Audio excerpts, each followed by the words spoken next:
j'espère que vous allez bien. Je vous prends aujourd'hui pour entamer un nouveau vlog, un nouveau carnet de lecture et je suis contente de voir que j'ai pas perdu la main puisque effectivement ça fait un certain temps maintenant que je ne suis pas revenue pour vous parler de mes lectures. Il n'y a pas vraiment de raison particulière à ça, c'est plutôt plusieurs raisons sans en être non plus, mais voilà, si je dois un petit peu résumer. Au début, j'ai pas fait de vidéo pendant quelques semaines parce que je lisais pas de livres, donc forcément, j'avais pas énormément de choses à vous dire de ce fait-là. Et puis ensuite, je me suis dit que c'était bien en fait de faire une pause. J'ai apprécié ne pas faire de vidéo aussi et de voilà, pas toujours avoir à tourner, à faire du montage, etc. Et puis là, dernièrement, ça fait quelques jours que je me dis que ce serait bien quand même de reprendre ce petit projet qui est un projet personnel, qui est quelque chose qui me tient aussi à cœur. Mais voilà, je m'écoute aussi, donc quand j'ai envie, je fais, quand j'ai moins envie, je fais pas ou différemment. Mais c'est important aussi de s'écouter. On est sur du loisir ici, sur, comme dit, un projet personnel. Donc voilà, je trouve que c'est très important de s'écouter. Mais en tout cas, ce soir, on est jeudi 6 novembre et je suis très contente de vous reprendre pour voilà, parler de lecture et vous mettre un petit peu à jour sur tout ça. Je vais commencer par mes achats parce que j'ai acheté quelques livres et donc je trouve ça toujours intéressant de vous les montrer. Hop, je trie un petit peu parce que c'est le bazar, j'ai pas préparé tout comme il faut. Je vais commencer par une trilogie que j'ai achetée et justement ça fait sens par rapport à ce que je vous disais où pendant quelques semaines j'ai beaucoup regardé la télé et une série notamment et donc j'ai moins lu. Quelle était cette série? C'était un peu la série du moment, The Summer I Turned Pretty. Il faut savoir que j'avais déjà commencé le visionnage de cette série il y a quelques temps de ça et j'avais pas aimé parce que je trouvais que c'était dur à suivre, les premiers épisodes, pas forcément bien montés, pas toujours très bien joués non plus.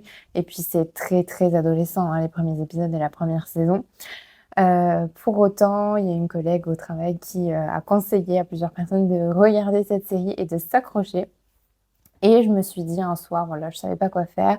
Je me suis dit, allez, pourquoi pas, je retente. Et donc j'ai tenté. Et effectivement, c'est pas une série incroyable, mais c'était une histoire dans laquelle je suis rentrée et j'y suis restée. Et voilà, j'ai apprécié suivre les personnages. Je me suis surtout beaucoup attachée aux personnages. L'histoire après en elle-même, bon. Parfois c'était bien, parfois moins, mais les personnages, c'est vrai que j'y étais quand même beaucoup attachée, donc j'ai apprécié visionner cette série. Et donc, une fois que j'ai terminé la série, je me suis dit, tiens, ça serait cool quand même de lire les livres. Donc, je me suis dit, comme c'est une série un petit peu adolescente, que c'est sur une romance, etc., ça allait sans doute être assez accessible en livre en VO. Et donc, j'ai acheté les 3 tomes. Je crois pas que ce soit forcément dans le bon ordre, mais voilà, j'ai acheté les grands formats. Ce sont donc les tomes en anglais. Ils sont très très beaux. Donc, The Summer I Turned Pretty, évidemment. Ensuite, It's Not Summer Without You. Et ensuite, We'll Always Have Summer. Je les ai achetés en occasion. Et je suis trop contente parce que c'est en super état. Voilà pour le premier achat que j'ai fait, qui est quand même un achat conséquent puisque c'est 3 livres. Ensuite, j'ai acheté... Alors, vous allez voir que je suis très dans les tendances dans ce que j'ai acheté. La femme de ménage voit tout de Freda McFadden, publié aux éditions J'ai lu. C'est pas forcément un tome que j'ai apprécié, mais je vais y revenir juste après. Simplement, je l'ai acheté parce que j'ai lu, comme je pense, vous le savez, les tomes 1 et le tome 2 de cette saga. Et j'ai aussi lu le tome 2.5, donc qui porte sur le mariage de la protagoniste, qui pour moi était un tome vraiment inutile et pas intéressant, que je ne recommande pas du tout, qui servait à rien, si ce n'est à faire un petit peu de business, en tout cas à mon sens. Et pour revenir un petit peu sur cette saga qui, en fin de compte, on va dire, est une trilogie, même s'il y a un tome 2.5 qui est tout petit, mais moi je l'évacue, pour moi il n'existe pas. Sur cette trilogie, qu'est-ce que je peux vous dire? J'avais lu le tome 1 à une période où je ne lisais pas et je reprenais tout doucement la lecture et ça faisait des années que j'avais pas lu parce que j'étais dans le cadre de mes études, etc. Donc, j'étais très préoccupée par mes études et je voulais pas lire à ce moment-là. Donc, Quand j'ai lu le tome 1, j'ai d'autant plus apprécié le tome 1 du fait de ce contexte-là et pour moi, ça s'est révélé être un livre très agréable à lire, très page-turner, avec pas mal de rebondissements, pas mal de ouais, de stress, de tension et cetera. Enfin, vraiment, j'avais adoré l'expérience de lecture à travers, ce premier tome. C'était, super et donc à l'époque, ça avait été un coup de cœur. Ensuite, j'ai lu le tome 2 à sa sortie en poche et quand j'ai lu le tome 2, j'avais bien aimé, mais déjà un petit peu moins, dans le sens où on reprenait un petit peu trop les éléments du premier tome, dans sa structure, en fait, dans la façon de mener une intrigue, les mécanismes, en fait, qu'il y a autour de tout ça pour, nous amener sur des pistes et nous piéger et cetera. Plus ça allait, plus je commençais un peu à voir les trucs et je l'ai pas vu totalement lors du tome 2, donc c'est pour ça que ça a été aussi une bonne lecture. Mais je commençais un peu à comprendre le système et je commençais aussi à m'habituer à la plume de Freda McFadden et au fait que ce soit page turner, etc. Donc, disons, moins de surprises. Et là, j'ai lu donc le tome 3 pardon, qui vient de sortir en poche. Et honnêtement, j'ai été déçue. Voilà, je vous donne mon avis comme ça direct. J'ai été déçue parce que finalement, bah, on reprend les mêmes mécanismes, les mêmes schémas que dans le tome 1 et dans le tome 2. Ici, on va suivre donc Millie. Millie qui est la protagoniste qu'on retrouve dans tous les tomes. C'est juste qu'au début, ben, lors du premier tome, elle est femme de ménage dans des familles un petit peu bourgeoises, aisées. Et il se passe des choses, voilà, bref, je rentre pas dans le détail. Tome 2, c'est un peu toujours pareil, mais déjà différent, il y a du temps qui s'est écoulé. Et là, tome 3, aujourd'hui, elle ne travaille plus en tant que femme de ménage au sein de familles aisées. Elle a des enfants, elle est mariée et elle achète une maison. Donc c'est un peu ça la configuration du tome 3. Ça change un peu. Sur le papier, on se dit ah super, ça y est, on suit Millie au travers des tomes et donc on avance aussi dans sa vie. Donc ça peut être intéressant. Et moi au début, j'étais un peu bah, conquise par cette idée-là parce que c'est un nouveau chapitre de sa vie et ça allait pour moi insuffler quelque chose de vraiment nouveau. Pour autant, même si le cadre change un petit peu, en définitive, il y a rien vraiment qui change. L'intrigue, c'est un peu toujours les mêmes histoires, c'est un petit peu les mêmes façons de faire. On essaye de nous diriger vers des choses, sauf que là, j'ai trouvé ça flagrant. J'ai trouvé ça vraiment, c'était trop clair, en fait, c'était trop transparent. J'ai vu, en fait, où est-ce qu'elle voulait nous emmener et je savais que c'était pas là, du coup, parce que je commence à comprendre le système, hein. En même temps, au bout de 3 tomes, il est temps. Donc, j'ai pensé à d'autres choses et en pensant à d'autres choses, j'ai effectivement identifié la personne qu'il fallait découvrir dans cette histoire. Donc déjà, ça a été une déception. Pour moi, il y a quand même 2 éléments, pour faire un bon thriller et polar, si j'en reviens à la base. C'est, une bonne intrigue et une résolution qui est surprenante. En tout cas, moi, c'est mes 2 critères. Une bonne intrigue, ça sous-entend que ce soit bien ficelé, que ce soit bien travaillé, donc on nous met des pièges, mais c'est subtil, on voit pas, on tombe dedans, ou on a des doutes, ou aussi on a une ambiance, on a de la tension, etc., des rebondissements, etc. Donc ça, c'est un peu tout le côté intrigue, et puis il y a le côté vraiment dénouement. Donc c'est comment dire, complémentaire, l'un ne va pas sans l'autre, mais pour moi, c'est un peu les 2 étapes, les 2 éléments qui font qu'on a un bon polar ou un bon thriller. Bon, ici, vous l'aurez compris, vu que j'ai trouvé la 2e étape qui est le coupable, forcément, bon, j'étais déjà déçue. Mais en plus, avec Freda McFadden, on sait que la partie euh, enquête, intrigue et tout ça, on sait que c'est faiblard. Enfin, vraiment, c'est faiblard. Et c'est surtout que ça devient gros comme une maison. Alors, je sais pas si ça devient ou si juste ça a toujours été gros comme une maison, mais comme dit, le premier tome, je l'avais lu dans un contexte totalement différent. Là, entre-temps, j'ai lu déjà bah, les 2 premiers tomes, donc ça fait en tout 3 tomes que j'ai lu de cette saga-là, et je connais un peu cette autrice parce que j'ai lu aussi La Psy. Mais il y a aussi le fait que, entre-temps, j'ai lu plein d'autres livres, donc je pense que je commence un peu à prêter attention à des choses sur lesquelles je prêtais pas forcément attention au tout début. Donc ça, c'est moi et mon expérience de lectrice, voilà, qui fait que ça y est, il y a des choses qui passent moins qu'avant et il y a des choses que je vois beaucoup plus qu'avant.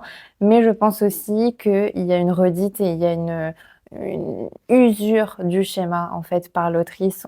C'est toujours les mêmes choses, vraiment, c'est toujours les mêmes mécanismes. C'est pas factuellement la même chose, encore heureux, mais dans les mécanismes, dans la façon de nous tromper ou d'essayer de nous tromper, c'est toujours un peu pareil. Voilà. Donc, je suis un peu, voire même beaucoup déçue par ce tome 3 et en même temps, Pas tellement parce que c'est vrai que j'entends beaucoup ces retours-là depuis, bah, le premier tome, hein, de La femme de ménage. Il y en a pas mal qui ont dit, enfin tous ceux qui lisent beaucoup de thrillers et de polars avaient dit: «Bah, voilà, franchement ça casse pas 3 pattes à un canard». Sauf que moi, à l'époque où je l'ai lu, j'étais vraiment le bon public pour le lire et apprécier. Aujourd'hui, je sais pas si je suis toujours de ce public-là. J'ai pas lu non plus énormément de thrillers, domestiques ou même de polars ou autres. Mais j'en ai lu un petit peu et j'ai diversifié mes lectures, ce qui fait qu'aujourd'hui, c'est vrai que je me sens moins concernée et je ressens moins de choses en lisant ce livre. D'autant plus que, comme vous le savez, puisque pour le coup, c'est toujours la même chose, on est toujours sur une plume page turner, hein, ça se lit très vite malgré tout. Il y a pas forcément de longueur, mais c'est une plume qui est ordinaire. En termes de description, on n'a pas plus de description que ça. On a le minimum. C'est d'ailleurs un peu dommage, je trouve. J'aurais aimé qu'il y ait des fois plus de descriptions. On a du ressenti, enfin moi j'ai eu quelques ressentis vis-à-vis de certains personnages ponctuellement. Mais honnêtement, j'ai pas non plus été hyper attachée. J'ai envie de vous dire, Milly, quoi qu'il lui arrive, je m'en fiche un peu parce qu'il n'y a pas les éléments réunis, il n'y a pas de description faite de façon à ce que je m'attache à elle et que je vive les choses comme si j'étais à sa place. Pas du tout, vraiment. Il manque cet aspect-là descriptif. L'ambiance, vraiment, c'est pareil, il n'y a pas énormément d'ambiance. Au début, on nous raconte un peu la maison, etc. On nous explique certaines choses parce que c'est important pour les pièges que l'autrice essaye de nous dresser. Mais le reste, on nous parle de rien de spécial en fait. Et donc ça, c'est dommage parce que moi, j'aime beaucoup quand on nous décrit des ambiances, quand on nous explique bien la maison, comment elle est faite, etc. J'adore parce que quand on est dans dans une histoire, plus on a de descriptions. Alors après, attention, pas trop non plus parce que sinon on peut aller loin avec les descriptions. Donc, il faut que ce soit quand même maîtrisé. Mais plus on a de descriptions, plus on s'imagine en fait et plus on s'ancre dans cette histoire. Et forcément, pour moi, on s'attache un peu plus et on ressent plus de choses aussi quand il se passe quelque chose, quoi. Donc voilà, bref, plume ordinaire, l'ambiance aurait pu être plus travaillée, l'intrigue ne casse pas 3 pattes à un canard, j'ai deviné qui était le coupable, j'ai pas du tout été étonnée non plus. Je trouve que c'était facile, il n'y a pas eu voilà, de grandes recherches pour, dresser cette intrigue et en présenter le résultat. Voilà. Mais par contre, c'est un roman page turner, ça se lit extrêmement vite. Vous passez pas non plus un sale moment à lire ça, c'est pas horrible, mais c'est pas non plus transcendant. Voilà, c'est ce qu'il faut retenir de ce livre.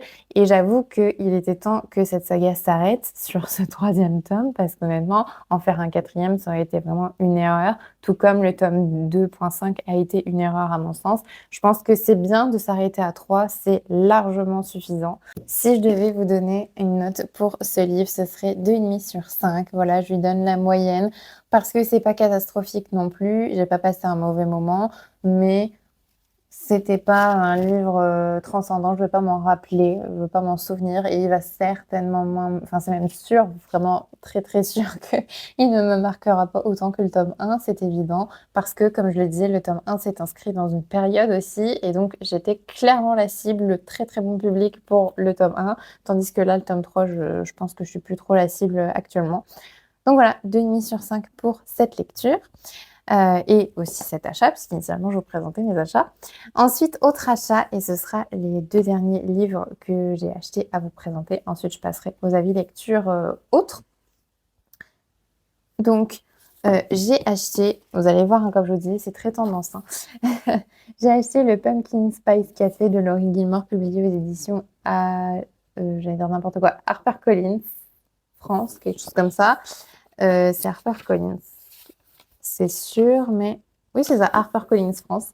Voilà, très bel objet livre, sabri de mille feux. On a un très beau jaspage, voilà. Alors, c'est pas le plus beau des jaspages, pardon, mais c'est mignon. Voilà, et c'est vraiment dans la thématique, donc je souligne. Très bel objet livre, ça brille vraiment devant, derrière, tout ça. Il y a eu un vrai travail de fait. J'aime bien aussi, alors ça n'a rien à voir avec l'histoire, mais j'aime bien, je vous le dis, voilà, on se dit tout, ou presque. J'aime bien le fait que ce soit flexible, et c'est assez rare dans les livres. Je vais vous montrer un autre livre que j'ai lu récemment, c'est toujours des couvertures cartonnées un peu dures. Là, j'aime bien que ce soit un peu flexible. Alors, c'est bien et en même temps moins bien. C'est bien dans le sens où je trouve que c'est plus pratique, plus léger, plus agréable à lire. Par contre, évidemment, ça s'abîme beaucoup plus facilement. Mais voilà, j'aime beaucoup. Ça me fait penser un peu aux livres que les Américaines ont. Je regarde pas mal de vlogs lecture de personnes américaines et elles ont des livres un peu comme ça, très souples. Et j'avoue que j'aime bien. Voilà, bref. Une parenthèse, ça n'a pas d'importance s'agissant de l'histoire. Donc, ce livre, on en entend parler depuis longtemps parce que il est sorti en français cette année, au mois de septembre, je pense. Mais en vrai, ça fait bien 2 ans que j'en entends parler parce que c'est le livre de l'automne. Donc, moi, évidemment, comme j'aime l'automne et que je suis un petit peu tout ce qui sort et tout ça, j'ai voulu évidemment tenter ma chance avec ce livre. Je vais vous lire la 4e de couverture et ensuite je vais vous dire ce que j'en ai pensé. Donc, le phénomène TikTok planétaire, c'est bien ce que je vous disais. Lorsque la tante de Janie lui confie le Pumpkin Spice Café, lieu de rencontre bien-aimé de la petite ville de Dream Harbor, la jeune femme saute sur l'occasion pour prendre un nouveau départ loin de son travail de bureau déprimant. Logan, un agriculteur local, a beau se tenir à l'écart de la communauté et de ses ragots, l'arrivée de Janie vient le perturber dans sa routine. Lui qui ne veut rien savoir de cette fille, à l'optimisme agaçant et pourtant inexplicablement attiré par elle. L'attitude insouciante de Janie finira-t-elle par séduire Logan, aussi sublime que grincheux, ou cette citadine a-t-elle trouvé en lui la seule personne de Dream Harbor qui ne tombera pas sous son charme et celui de ses pumpkin spice latte? Voilà, on se pose la question, mais on se la pose pas très très longtemps, je vous l'avoue. Et il y a une petite description qui est vraiment une description pour cocher tous les mots-clés TikTok, enfin du BookTok, du BookTube, tout ça. Une romance cosy, small town, avec des héros grumpy X Sunshine et la garantie d'un happily ever after. Moi, je vous avoue que les petites descriptions comme ça en charabia BookTok, parce que j'appelle ça un peu comme ça, j'aime pas du tout. J'aime pas du tout, mais bon, je comprends aussi pourquoi les maisons d'édition font ça. Évidemment, c'est pour parler à une certaine population et une certaine cible, encore une fois. Mais j'avoue que j'aime pas du tout. Je trouve que ça met pas en valeur une histoire et ça la vend pas vraiment. Mais bon. C'est une parenthèse, encore une fois, ça ne concerne pas du tout l'histoire. Donc, pour vous refaire un peu un résumé et apporter des éléments complémentaires à ce que je viens de vous lire, on suit effectivement donc Janie qui a travaillé à Londres, me semble-t-il, pendant 7 ou 8 ans. Et elle avait un travail d'assistante pour un dirigeant d'une société. Et donc, elle était vraiment très à fond dans son travail, c'est-à-dire qu'elle y passait énormément de temps, qu'elle avait pas de vie personnelle, qu'elle sortait pas d'amis, rien. Vraiment, c'était son travail et c'est tout, quoi. Et en fait, il se trouve qu'un jour, son patron va décéder et elle va le retrouver décédé. C'est celle qui va le retrouver décédé, qui va appeler les secours, et cetera. Et en fait, ce sera trop tard. Et donc, c'est un événement qui l'a traumatisée et je veux bien la croire. Et donc, à partir de là, elle remet un peu sur pause sa vie. Elle se dit: «Mince, mais je sais que c'est pas ma place, je sais que c'est pas ce que je veux faire, mais du coup, qu'est-ce que je fais?» Enfin voilà, elle se remet en question, elle a envie de changer de travail, mais elle sait pas trop où aller, elle est perdue, elle se pose plein de questions, et cetera. Bref, elle essaye de se remettre aussi de ce traumatisme. Elle en est là. Et il se trouve qu'à ce moment-là, tante Janie, la tante de Janie, pas tante Janie, mais la tante de Janie, a décidé de prendre sa retraite. Bah oui, après de longues années de bons et loyaux services, elle a raison. Et donc, elle part sur une île. Alors, c'est un peu cliché, mais c'est ce qu'on nous dit. En vrai, ça fait sourire. Donc voilà, elle part sur une île, profiter de sa vie et elle lègue finalement son café qui est donc situé dans la petite ville de Dream Harbor. Elle le lègue à Janie qui va le reprendre avec les anciens salariés. Hein, enfin, elle garde vraiment tout. C'est la même carte, c'est le même fonctionnement, c'est tout, la même déco, tout ça. Elle a rien à faire, elle a juste à suivre. Et d'ailleurs, elle a très peur en fait de pas réussir justement à reprendre ce café, de pas être à la hauteur, de pas savoir manager et tout. Et honnêtement, là encore, je veux bien la croire parce que c'est une expérience tout à fait nouvelle pour elle. Et en parallèle, on a aussi Logan qui est un agriculteur qui travaille à la ferme du coin, qui est un petit peu excentré de la ville, mais voilà, pas trop non plus. Et je n'ai pas grand-chose à dire sur Logan, à vrai dire, si ce n'est qu'il est là et que c'est important qu'il soit là, puisque on nous le dit à demi-mot, mais bon, clairement, on sait ce que c'est ici, que c'est une romance. Et donc, on sait très bien que Janie et Logan vont tomber amoureux. Et voilà. En fait, il n'y a pas de mystère, mais en même temps, quand on achète un livre comme ça, on n'achète pas un livre pour le mystère parce qu'on sait ce qui va se passer. Moi, je vais vous dire maintenant ce que j'attendais de ce livre pour vous dire ensuite quel est mon avis, parce que ça a une incidence. En achetant ce livre, je pensais effectivement donc lire une romance, mais surtout, acheter un bout d'automne finalement. Parce que comme je vous ai dit, ça fait au moins 2 ou 3 ans qu'on nous parle de ce livre. Quand il n'était pas encore, publié en français, toutes les Françaises le lisaient quand même en anglais parce que vraiment c'était le livre qu'il fallait lire. Il fallait absolument lire ce livre parce que rien que pour le titre, le décor, etc. Enfin bref, c'était un incontournable et donc je pensais, moi, pour moi naïvement, je pensais que en lisant ce livre, j'allais vraiment être dans un décor automnal, qu'on allait vraiment me décrire l'automne, que j'allais lire l'automne en lisant ce livre. Vraiment, je suis vraiment partie avec cette idée-là en tête. Et honnêtement, bah pas du tout. Je trouve qu'on est très très en surface. Au niveau ambiance, description, c'est presque zéro pointé, enfin très très peu. On a un petit peu de description évidemment pour savoir un petit peu bah, comment est le café, tout ça, mais c'est très succinct. Franchement, c'est très succinct, c'est trop succinct et c'est surtout pas ce à quoi je m'attendais. Je m'attendais à beaucoup plus de description, d'être beaucoup plus dans une ambiance, que ce soit plus chaleureux, qu'on y soit bien, que je sais pas quand Janie elle sert des pumpkin spice latte, mais pas que ça, n'importe quelle boisson, qu'on ait l'impression qu'elle nous serve la boisson, qu'elle nous la sert à nous en fait cette boisson. Je, je, je sais pas, j'avais envie qu'il y ait plus de description, de voilà, qu'on se sente plus ancré dans cette histoire, qu'on s'identifie aussi plus au personnage, parce que je vous avoue, je me suis identifiée à personne. Je vais pas dire que j'ai de la sympathie pour personne, parce qu'il y a quand même des personnages que je trouvais un peu plus agréables que d'autres, mais pareil, il n'y a pas un attachement monumental. Aujourd'hui, là, quand je repense à cette lecture, je m'en fiche de ce qui se passe pour Logan et Janie, en fait. Vraiment, je n'ai pas eu de ressenti pour eux. Vraiment, j'étais très spectatrice, mais de loin, en fait, de ce qui se passait. Et oui, je suis un peu passée à côté de ma lecture, en fait, je suis en train de le dire. J'ai pas, j'ai pas eu ce que je voulais. Je voulais de l'automne et je voulais une histoire d'amour dans laquelle vraiment je sois à fond et que bah, je trouve ça touchant et qu'il y ait un petit peu de rebondissement et que je me dise ah zut, ils ont pas pu machin, ah zut, ils ont pas pu se mettre ensemble tout de suite, il y a eu un problème, etc. Vraiment être dedans. Là, j'ai pas du tout été dedans. Vraiment, j'ai pas plus apprécié l'histoire d'amour que ça. L'ambiance, bah, comme je vous ai expliqué, pas beaucoup d'ambiance. Et aussi, ce qui m'a un peu embêtée, c'est ce que j'appelle le syndrome du sauveur. Donc en fait, Logan est là pour sauver Janie. J'ai envie de dire que c'est pas non plus un truc rédhibitoire dans les histoires d'amour, parce qu'il y a beaucoup d'histoires d'amour basées sur ce schéma-là. Donc je vais pas jeter la pierre sur ce livre-là, parce que si je commençais à le jeter sur ce livre-là, je devrais le jeter sur beaucoup d'autres livres.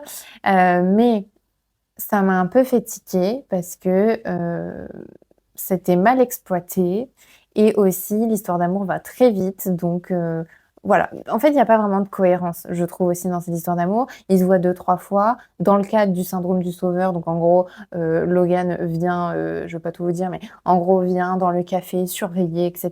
Machin, parce qu'elle a peur, elle peut pas surveiller toute seule. Bon. Ok, c'est à peu près crédible parce qu'on pourrait dire c'est quelqu'un qui essaye de l'agresser ou quoi, donc je peux comprendre qu'avec il y ait quelqu'un qui soit avec elle pour surveiller tout ça, ok. Euh, mais en vrai, il se voit 2, 3 fois à cette occasion-là. Très vite, le semblant de mystère est résolu et c'est un truc archi pourri. Genre vraiment, on découvre qu'est-ce qui faisait du bruit. C'était pas non plus incroyable. Et donc à partir de là, ben, on se dit, bah, est-ce qu'ils vont rester en bon terme et tout? Est-ce qu'ils vont essayer d'entamer une relation? Et en fait, oui, juste, ils entament une relation et ça se passe super vite. Et voilà, ils se sont vus 3 fois et ça y est, ils sont en couple. Bon, ok. J'ai pas trop compris. Mais bref, je pense que ce livre-là est surcoté. Voilà, s'il y avait un mot pour le résumer, je pense que c'est surcoté. C'est surcoté parce qu'on nous vend quelque chose. C'est un peu trompeur en fait.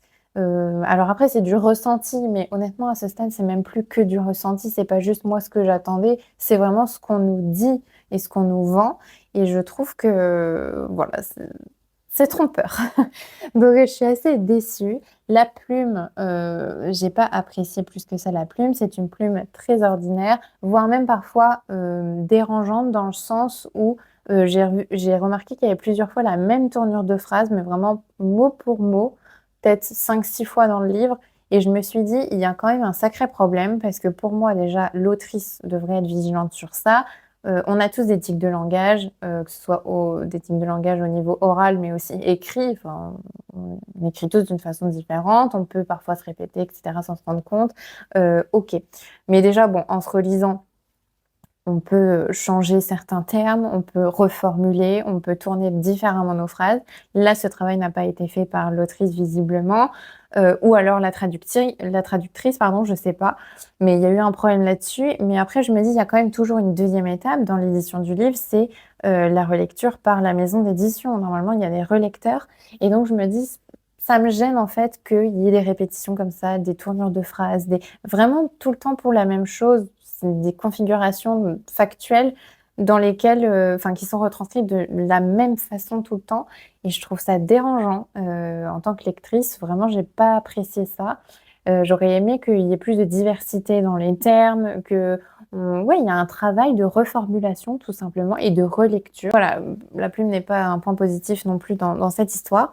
Qu'est-ce qu'il y a de positif finalement? J'ai envie de vous dire, bah, pas énormément de choses. Le seul point vraiment positif que je peux trouver ici, c'est que c'est un livre qui s'est lu quand même vite. Il y a eu parfois quelques longueurs, factuellement, il s'est passé des choses qui ne servaient à rien, en fait. C'est ça ce que j'entends par longueur dans ce livre, c'est qu'il s'est passé des trucs qui ne servaient à rien, qui ne servaient pas du tout l'histoire, des interactions ou des événements, enfin, pourquoi. Et on s'est pas senti beaucoup plus à l'aise dans l'ambiance par ces événements-là. Donc vraiment, il n'y avait aucune utilité. Mais malgré ces quelques longueurs-là, je trouve que c'est un livre qui se lit quand même relativement vite. Il n'est pas très très long. Il fait, je vais vous dire ça tout de suite, 359 pages. L'histoire d'amour, je l'ai trouvé globalement trop rapide, beaucoup trop rapide pour être vrai. Et ponctuellement, il y a quelques longueurs. Voilà. Donc l'équilibre est pas terrible, le rythme est pas terrible, mais globalement, je l'ai lu assez rapidement, donc on va dire que c'est un point positif. C'est pas un livre qui est catastrophique, c'est pas un livre vraiment horrible à lire. Donc on peut dire que c'est aussi un point positif, en tout cas mitigé, ça augmente un peu le score. Mais c'est clair que c'est pas ce à quoi je m'attendais, et clairement, s'il y a un mot pour le résumer, c'est que c'est un livre surcoté pour moi. Voilà. Je lui mets la note de 1,75 sur 5. Je ne mâche pas mes mots. Je ne prends pas en compte le fait que ce soit un très bel objet livre parce que ça, c'est pas propre à l'histoire. Mais point bonus, le fait que ce soit un très bel objet livre. Voilà. Donc, lu, enfin, acheté et lu et pas forcément apprécié. Mais, j'ai voulu quand même donner sa chance à la suite puisqu'on est sur une saga de 5 tomes à date.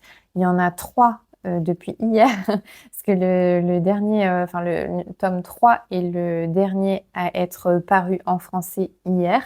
Et entre les deux, il y a eu le tome 2 qui est sorti aussi en français. Donc je me suis procuré. Ce que je vous ai pas expliqué, c'est que dans chaque tome, on va toujours rester... Ah, les croquettes. On va toujours rester dans la ville de Dream Harbor. Et dans chaque tome, on va suivre finalement une personne. Donc souvent, c'est la femme, de ce que je comprends avec les 2 tomes. On va suivre la femme du couple qui va être une commerçante, en fait. Donc ici, Janie qui tenait un café et ici, Hazel qui tient une librairie. Voilà.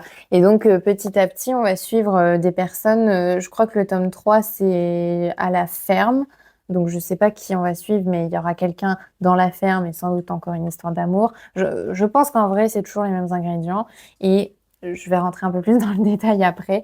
Mais je vais d'abord vous lire la 4e de couverture de celui-ci. Donc, celui-ci qui est le tome 2, je vous le présente quand même rapidement. La librairie du Cinnamon Roll, toujours de Laurie Gilmore. Et je vais vous lire la 4e de couverture. Quand un mystérieux message secret surgit des pages d'un livre à la librairie Cinnamon Bun, Hazel est intriguée mais incapable de le déchiffrer.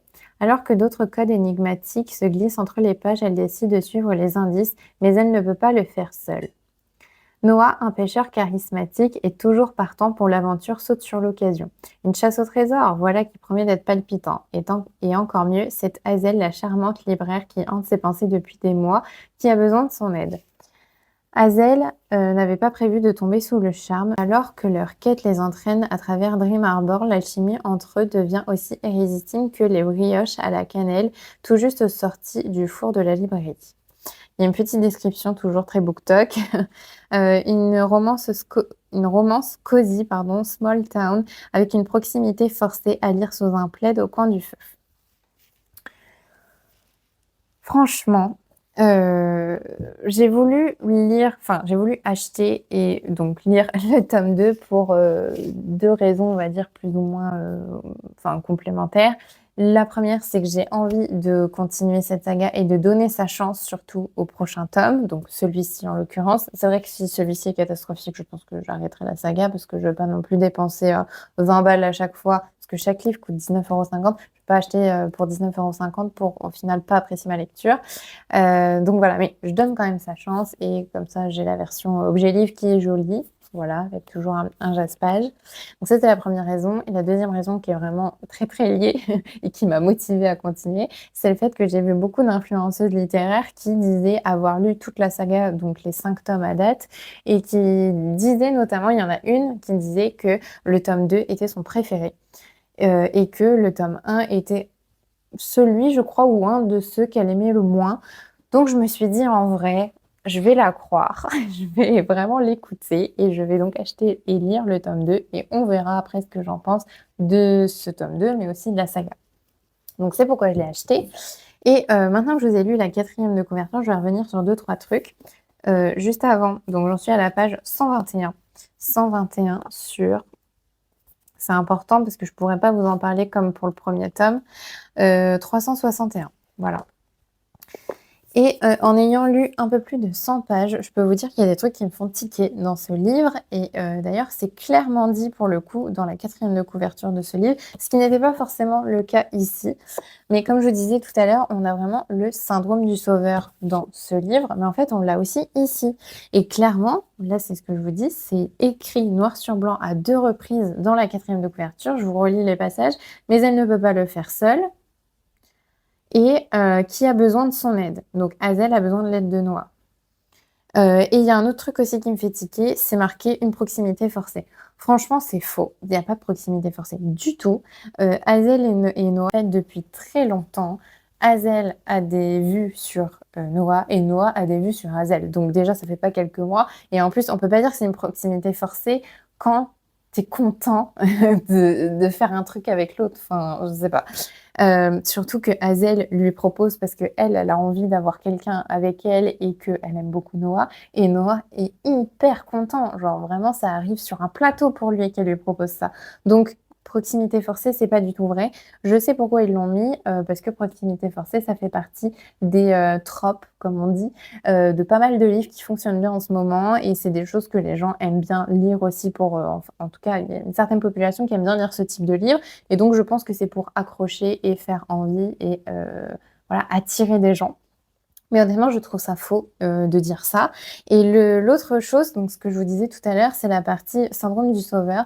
Je vous l'ai dit là en lisant les termes, hein, il y a encore une fois oui, le syndrome du sauveur ici avec Noah, et c'est toujours le personnage masculin qui vient en aide au personnage féminin. Et je vous avoue que ça m'énerve.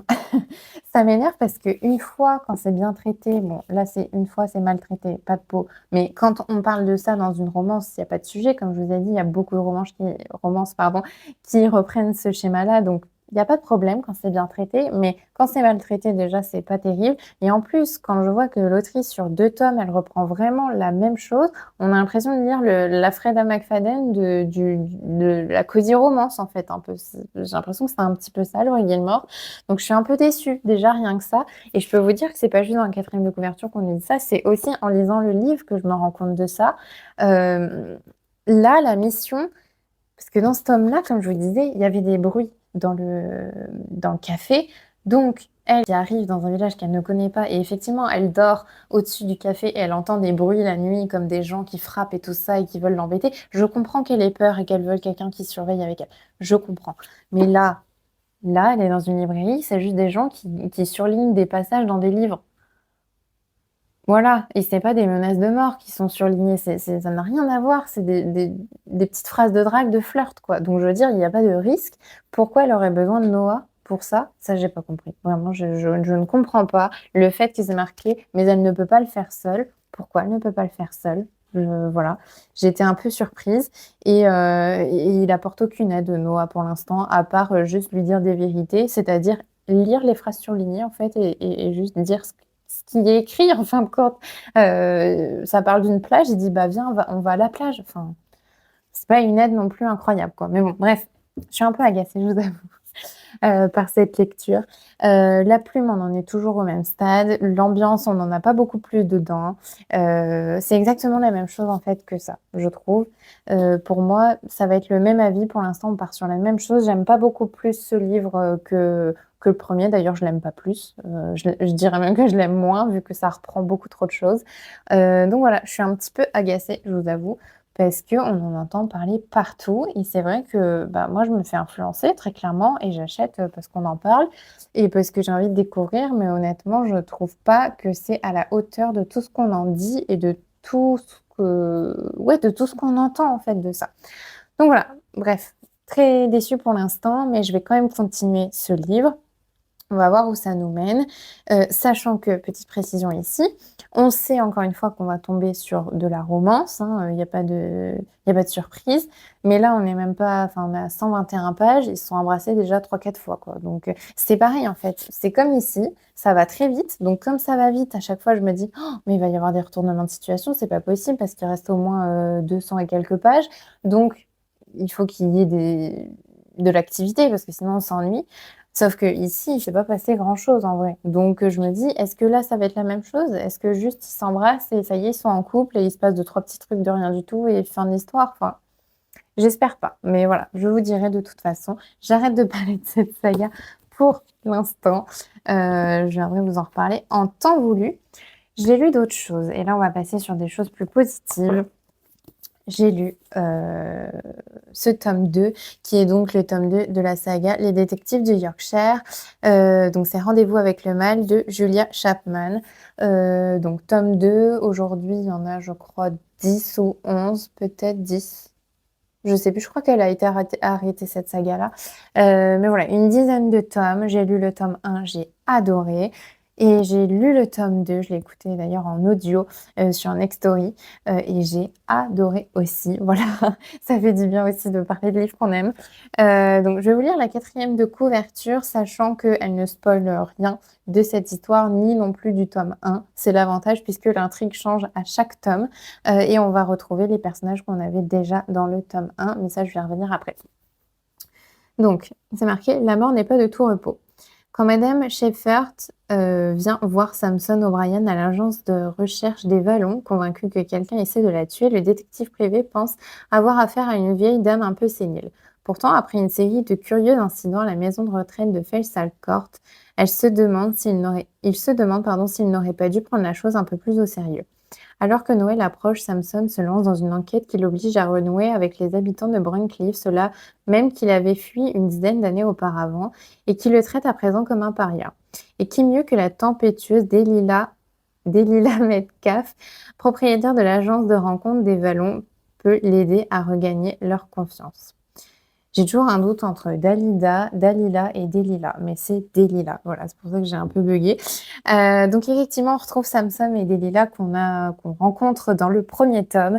Premier tome dans lequel on nous explique que Delilah a été mariée mais est divorcée, que c'est une enfant du pays. Donc c'est un petit village qui s'appelle Bruncliff. Voilà, elle est développeuse de sites internet et en parallèle de ça, elle a décidé d'ouvrir une agence de rencontres, donc l'agence de rencontres des Vallons, pour permettre en fait, aux gens du village de se mettre en couple. Voilà, de rencontrer l'amour, ils y ont le droit aussi.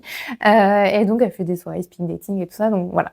On sait ça, on sait aussi qu'elle galère un peu à joindre les 2 bouts, que ses affaires sont pas terribles, et qu'elle est très appréciée du village, qu'il y a toute sa famille, tout ça.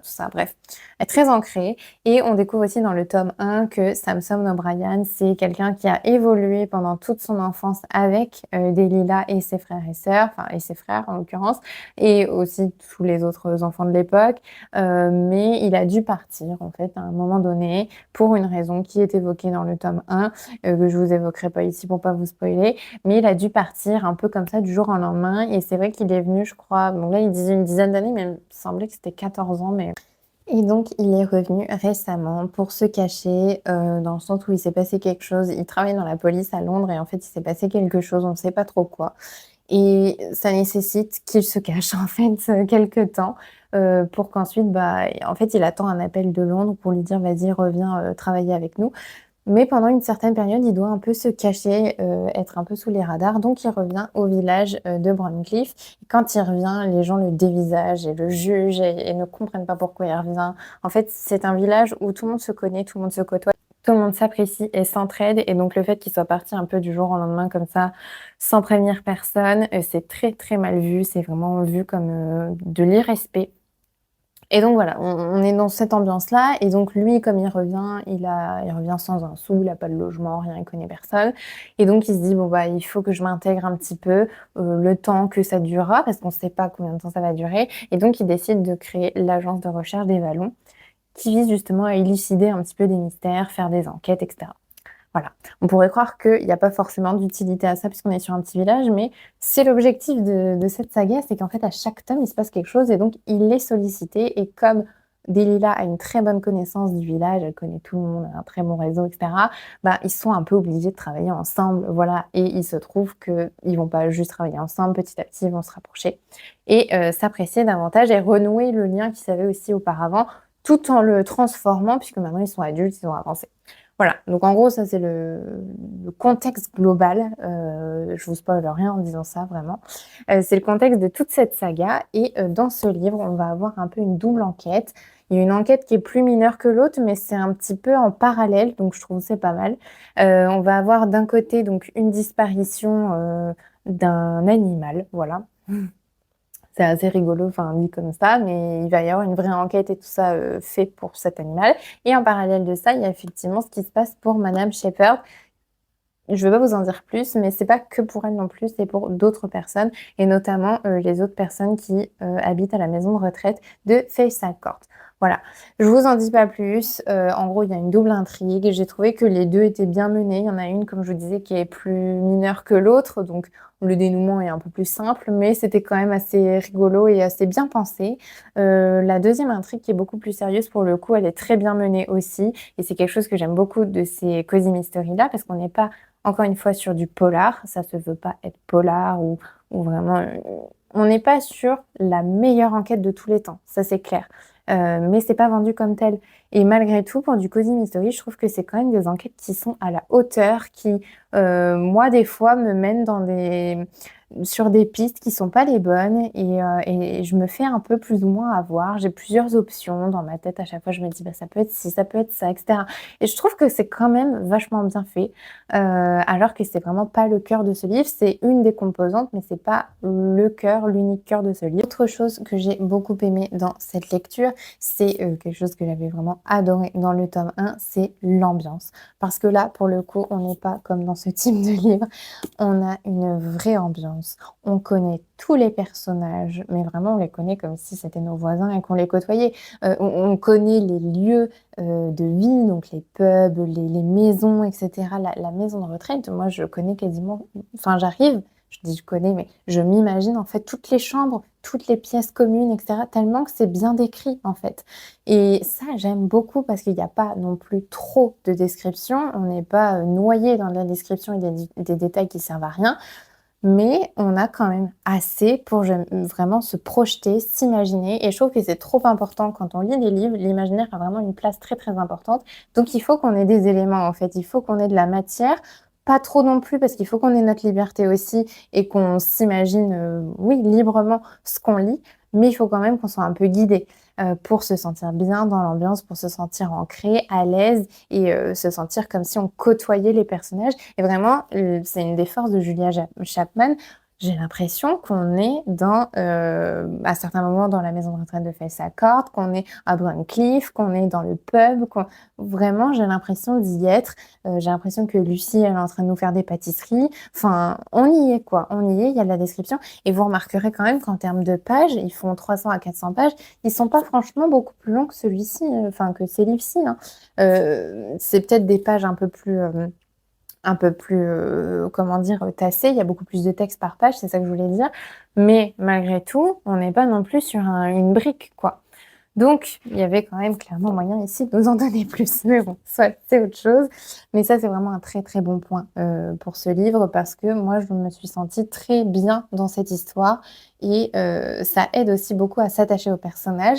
Moi, dans ce livre-là, j'ai vraiment envie de suivre Samson et de suivre Delilah. J'ai envie de savoir ce qui va leur arriver. Par moments, je suis un petit peu en stress. Enfin, je suis préoccupée par ce qui leur arrive et je me pose des questions. Et voilà, par exemple, on parle dans ce livre-là beaucoup du père de Samson. Je suis très attendrie par le père de Samson, par ses réactions, Vraiment, j'ai ressenti des choses et je me suis beaucoup attachée au personnage. Et ça, ce sont des vrais points forts et c'est lié à la plume descriptive de l'autrice. Voilà, donc ça, très très bon point fort, très gros point fort. La plume, sinon, en elle-même, elle est ordinaire. Enfin, voilà, elle n'est pas soutenue, c'est ça que je veux dire.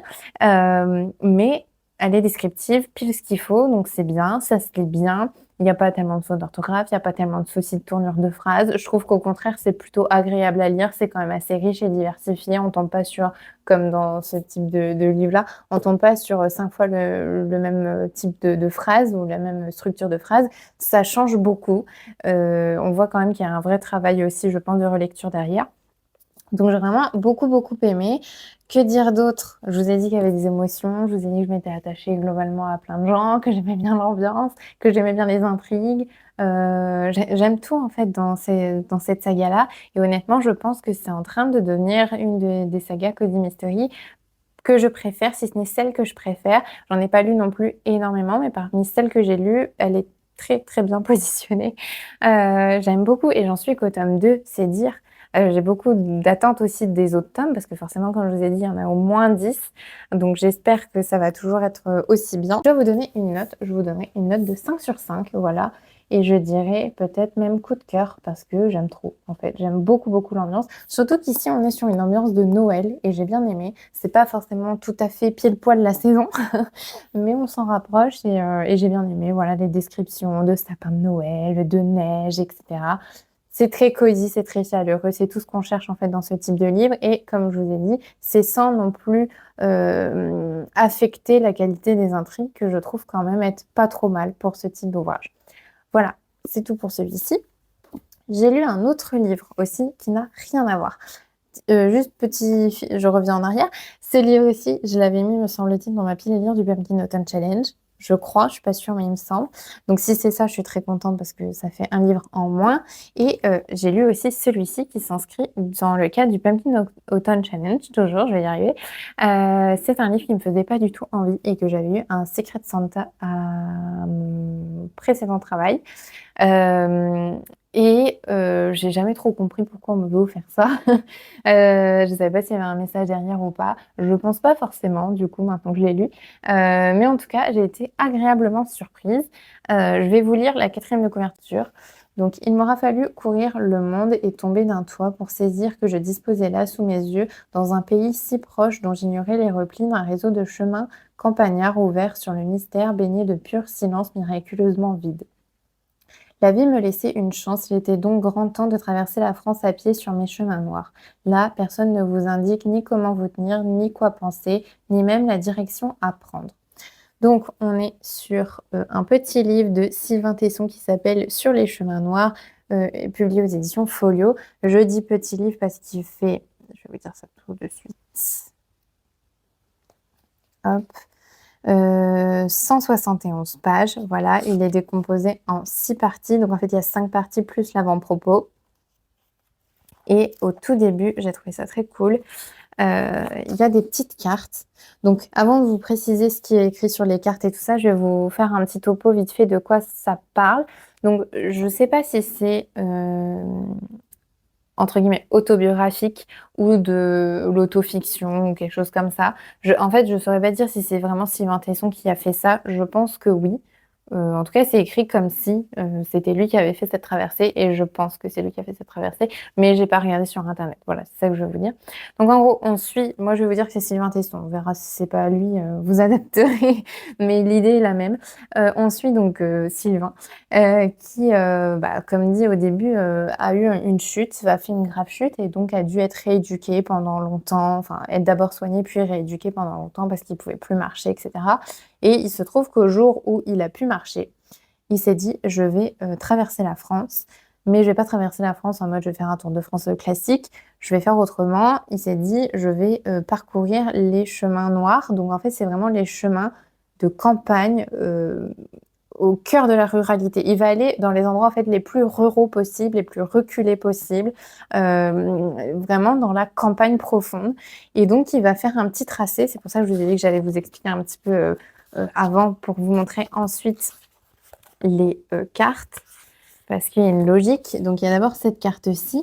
Donc cette carte-ci, c'est la carte de la France hyper rurale établie par les auteurs du rapport sur l'hyper-ruralité, l'enclavement, la faible densité de la population, le manque d'équipements, de services et de ressources sont les critères retenus pour classer dans l'hyper-ruralité 250 bassins de vie, zones foncées de la carte. Donc vous voyez les zones en question. Donc c'est essentiellement ici, ici, ça remonte un petit peu là, et puis après plus ponctuellement, il y en a par ici. Voilà, donc ça va en Bretagne un petit peu, voilà. Et donc ici, on a une autre carte qui est le tracé. Donc ça, c'est le parcours qu'il a fait. Donc il est parti d'ici et il est remonté tout doucement vers le Cotentin et notamment la Hague, que je connais bien parce que je suis normande et j'ai habité dans le Cotentin quasiment toute ma vie. Ça fait juste 3 ans que j'habite à Paris, mais sinon avant j'habitais là-bas. Donc voilà, j'étais assez contente de voir qu'il parlait de ça et tout. Je vous avoue. Et donc il a commencé, je vais vous dire où est-ce qu'il a commencé, parce que je vous avoue que j'arrive pas trop à lire sur la carte, c'est écrit très petit. Hop. Il a commencé à la frontière italienne, voilà, le 24 août. Le tout premier, enfin, la première étape, c'est prendre le train pour descendre là où il veut et pour commencer ensuite sa marche. Donc c'est le 24 août et il finit le, je sais plus, en novembre. Je vais vous dire la date tout de suite. Novembre, voilà. Et donc il marche la plupart du temps tout seul.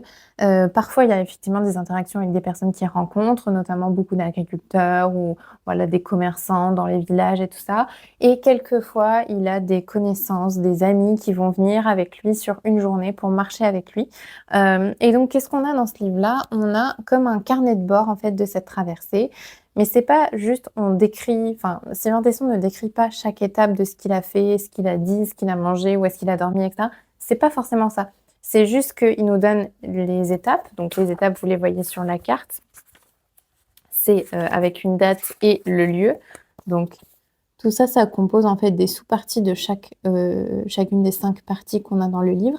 Et une fois qu'il nous parle de ça, il peut nous parler de avec qui il interagit, ce qu'il a vu, ce qu'il a mangé, etc. Mais parfois, il va nous parler aussi de politique. Il va nous parler des décisions législatives, enfin, des lois ou des réglementations, etc., qui impactent justement l'agriculture, le terroir. Il va nous parler donc beaucoup de politique aussi. Il va nous parler vraiment d'environnement.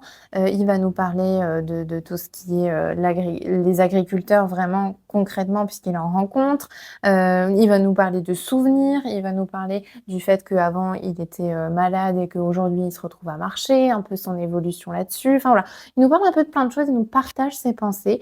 Parfois c'est lié à ce qu'il voit concrètement aujourd'hui, mais parfois pas.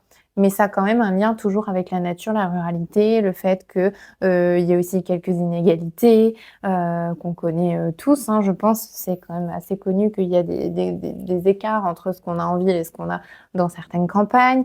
Donc voilà, il nous parle un peu de tout ça. J'ai pas trouvé ça très long à lire, puisque pas beaucoup de pages et parce que pas forcément trop de longueur non plus. Par contre, c'est vrai qu'il y a des sujets qui étaient évoqués qui me paraissaient un peu plus éloignés de tout ce qui était la campagne, la ruralité, le chemin noir, que d'autres. Voilà, il y a des sujets où je me disais, bon, je sais pas trop où il veut en venir, mais ok. Voilà. J'ai bien aimé globalement la thématique, qui est, cette démarche-là. En fait, je trouve ça vraiment bien d'avoir fait ça, d'avoir documenté ça, d'avoir partagé ses pensées aussi sur un instant T. Je trouve que c'est un bon, je vais dire encore une fois schéma, mais c'est vrai, c'est une bonne construction, pour un ouvrage. Je trouve ça assez, intéressant. J'ai beaucoup aimé la plume de Sylvain Tesson, qui est une plume très riche, très travaillée, très jolie, très il y a une description de la nature, en fait, qui est vraiment très, pourtant il y a pas beaucoup de pages, encore une fois, mais on nous décrit vraiment très, très bien la nature dans ce livre. On se voit marcher dans les feuilles, on se voit camper, au bord, d'un fossé, enfin voilà. On se voit être près de la mer. Quand il a parlé de la Normandie, moi, évidemment, ça m'a révélé des images parce que j'ai vu des choses, j'ai connu ça, donc il l'écrivait quand même suffisamment bien et pourtant on n'était pas sur, 3 pages de description, mais il y avait assez pour qu'on s'imagine quand même des choses et qu'on se sente au cœur de la nature en lisant ce livre et c'est un sentiment très, très appréciable de se sentir, voilà, transporté dans un environnement, en fait, et dans certains lieux de France aussi et j'ai trouvé ça vraiment bien qu'on perçoive ça au travers de ses mots et de son écrit. J'ai beaucoup aimé sa plume, vraiment, plume très riche, très ouais, très riche, très riche. C'est tout, très riche et très immersive. J'ai beaucoup aimé, c'est un bon livre. Je pense que c'est un livre que je relirai, pour le plaisir de le lire, pour vraiment me sentir transportée, de nouveau, sur les chemins noirs. Il y a aussi un film qui a été, adapté, enfin, ce livre a été adapté en film plutôt, c'est plus dans ce sens-là. Je l'ai pas lu, je vous avouerai, parce que l'acteur principal, me semble-t-il, c'est Jean Dujardin et j'aime pas trop Jean Dujardin. Mais on verra. Peut-être que je le lirai quand même, je le visionnerai quand même, quand j'aurai un petit peu de temps à y consacrer, mais j'avoue que c'est pas la priorité pour l'instant. Si je dois vous donner une note globale, je dirais que c'est pas un coup de cœur, mais c'est vraiment un livre que j'ai quand même apprécié découvrir. J'étais très contente aussi, mine de rien, de découvrir La Plume de Sylvain Tesson et puis c'était vraiment une bonne lecture. Je mettrais pas 5 sur 5, mais je mettrais, 4 sur 5. Voilà, 4 sur 5, ça me paraît, juste pour cette lecture et c'est vrai que ça me donne envie un peu de découvrir pas La Plume, mais les autres écrits de Sylvain Tesson parce qu'effectivement, il parle tellement bien de la nature et de ses expériences, liées à la nature que c'est vrai que c'est très agréable et c'est appréciable de lire ce type de livre. Donc peut-être que j'en lirai un autre, à l'avenir. On verra, vous le saurez de toute façon. Voilà, c'est à peu près tout ce que je peux vous dire pour, ce vlog. Je vais donc m'arrêter là. J'espère en tout cas que vous avez, des bonnes lectures en ce moment, que vous vous faites plaisir de ce côté-là, et que tout va bien pour vous aussi. Je suis très contente d'être venue, vous faire une vidéo. Je vous avoue que j'étais un petit peu stressée parce que, ben, il faut reprendre une habitude aussi, voilà, j'espère que ça vous aura plu. N'hésitez pas à me dire si vous avez lu certains livres que je vous ai présentés. Il y en a pas mal, hein, donc n'hésitez pas, hein. Je pense qu'il y en a peut-être un dans le lot que vous avez lu. Voilà, je vous les remets là pour mémoire, même si j'en ai parlé très, très longuement. Mais si jamais vous les avez lus ou vous voulez les lire ou voilà et si vous les avez lus, qu'est-ce que vous en avez pensé? Est-ce que vous pensez la même chose que moi de celui-ci? Ça m'intéresserait vraiment. Il y a une autre fille aussi d'ailleurs du book club, une autre membre du book club qui l'a lu et qui était très mitigée comme moi. Ça m'intéresserait de voir si on est un peu les 2 seuls ou pas. J'ai eu d'autres échos comme ça, enfin, j'ai pas eu directement, mais j'ai entendu dire ce genre de choses sur les réseaux sociaux notamment. Mais c'est vrai que j'aimerais bien savoir, vous, si vous avez pensé ça ou pas de ce livre, parce que je sais qu'il y en a énormément qui l'ont adoré. Donc je sais pas trop où me positionner vis-à-vis de ça. Je me dis peut-être que je suis une lectrice aigrie, je sais pas, mais bon, voilà. N'hésitez pas à me dire et puis, moi je vous laisse. Il me reste plus qu'à vous souhaiter une bonne fin de journée ou de soirée selon quand est-ce que vous regardez cette vidéo. Je vous souhaite aussi de très, très bonnes lectures et je vous dis à la prochaine pour un prochain vlog.